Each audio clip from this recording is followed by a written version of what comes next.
सोर लादों सोरबा जुदि लादोंबा बे गावनो फासिबाय सोरबा जुदि नेताफ्रा जोंनि बिटिसि आव सोरबा जुदि बेखौ फरेस्टनि अनगायैबो दस्रा डिपार्टमेन्टआवबो बिदिनो थार्ड ग्रेड फर्थ ग्रेडनि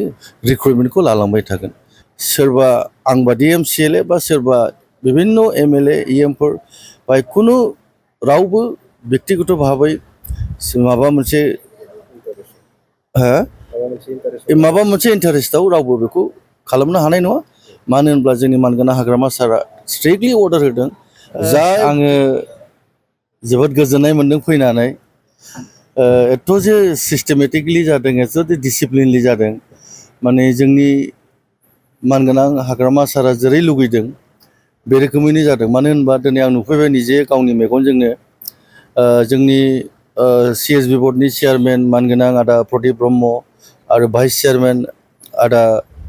दिप्ति प्रसाद ब्रह्म आं आदामोनजों सावरायफैनानै जोबोद गोजोननाय मोनफैदों दे जोंनाव ओरैबायदि सिस्टेमजों डिसिप्लिनजों रिक्रुटमेन्ट जागासिनो दङ गतिके जोंनि मानगोनां हाग्रामा सार जे सिन्था धारना खालामदों निस्सय बे जाफुंसार जागोन आरो दिनै थामथि दिन दिनै फैयै आं दिनै नायफैनानै जोबोद गोजोननाय मोन्दों गासिबो केन्डिडेटफ्रा बिराद मोजाङैनो रिक्रुटमेन्ट बा माबाखौ बाहागो लाफैनायखौ बेसेबांसो पस्ट दङ आरो साबैसेसो नैबेयाव लाइमोनफ्रा बाहागो लादों टटेल आं खोनानो मोन्दों बाहाय 52,000 केन्डिडेट सामथिं एप्लिकेन्ट गोग्लैनानै दङ फरेस्ट गार्ड आरो फरेस्टार 1 आरो बाहाय जोंनि बिटिसिनिफ्राय 156 पस्ट दा जों माबा दिहुननो हादों दा गतिके जाय जेन्युइनलि पास जागोन जाय जेन्युइनलि नैबे फिजिकेल टेस्टआव पास जागोन बिनि उनाव रिटेन जागोन आरो बिनि उनावहाय अरेल जागोन स' गासिबो जाय केन्डिडेटआ खारनो हागोन बा अरेलाव पास जागोन बा रिटेन टेस्टआव पास जागोन बे केन्डिडेटफ्रानो बेखौ साख्रिखौ मोनगोन आरो बाहाय खुनु जोंनाव बिटिसि सरकारनिफ्राय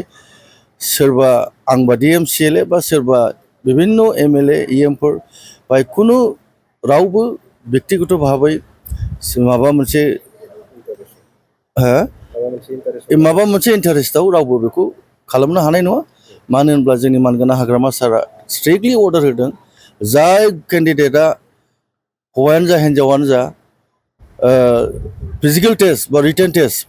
बा अरेलाव पास जागोन बे केन्डिडेटफोरखौ बासिनानै होनाय जागोन बाय खुनु पार्सनेलिटि जानाय नङा बे क्लियार आरो जोंनि हाग्रामा सारनिफ्राय खिन्थु सम जे ससियेल मिडियायाव दायो सावरायबाय थादों दा सोलिफुनाय जितु फरेस्टनि साख्रि बेयाव घुस लानायनि अजदा जानो हागौ होननानै बिदि अजद खालामदों सोर लादों सोरबा जुदि लादोंबा बे गावनो फासिबाय सोरबा जुदि नेताफ्रा जोंनि बिटिसि आव सोरबा जुदि बेखौ दिनै रिक्रुटमेन्टआनो जायाखै दासो जानो थांगासिनो दं आरो बिनि उनावहाय अरेल दङ बिनि उनावहाय रिटनलि दङ सोर बोरै बेखौ एडभान्सलि कराप्टेड खालामनो हादों सोर जुदि बे रोखोम खालामनो जाय सोरबा जुदि खालामबायदोंबा बे बिथांमोना गाव खोथा बे आरो गाव बुजिगौ बे जोंहा बेखौ जेबो बुंनांगौ गैया फरेस्टजों लोगोसे आरो गुबुन थार्ड ग्रेड फर्थ ग्रेडनि बेबायदि पस्ट दिहुननायनि सम्भावना दङ नामा निस्सय जोंनि बिटिसि सरकारा बेखौ पार्ट बाय पार्ट फरेस्टनि अनगायैबो दस्रा डिपार्टमेन्टआवबो बिदिनो थार्ड ग्रेड फर्थ ग्रेडनि रिक्रुटमेन्टखौ लालांबाय थागोन जिखुनु डिपार्टमेन्टआवनो